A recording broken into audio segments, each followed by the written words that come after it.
आए हम खुदावंद का शुक्र अदा करें कि इसका ज़िंदगी बख्श कलाम हम तक पहुंचा है। तो प्लीज़ मेरे यूट्यूब चैनल आओ चली मसीह की तरफ को सब्सक्राइब करें, वीडियोस को लाइक, कमेंट्स और शेयर ज़रूर करें। बाइबल मुक़द्दस में से आज का मज़मून, यसू मसीह का 4000 से ज़ायद लोगों में अनाज तकसीम करना। यसू ने अपने शागिर्दों को पास बुलाकर कहा, मैं भी उन लोगों के साथ इनके दुख और तकलीफ में शरीक हूँ, क्योंकि ये 3 दिन से मेरे साथ हैं। अब इनको खाने के लिए कुछ भी नहीं है और उनको बहालत भूख वापस भेज देना मुझे गवारा नहीं। और कहा, ये घर जाते हुए भूख से तड़प जाएंगे। शागिर्दों ने यसू से कहा, इस मजमा को खुलाने के लिए हम इतनी रोटियां कहाँ से ला सकते हैं, जबकि यहाँ से कोई गांव करीब नहीं है।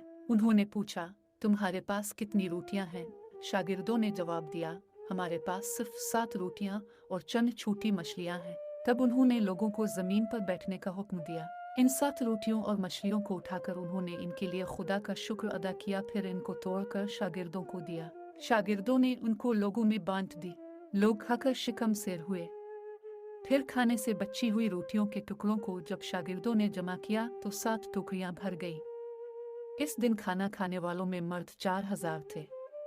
इनके अलावा औरतों और बच्चों ने भी खाना खाया।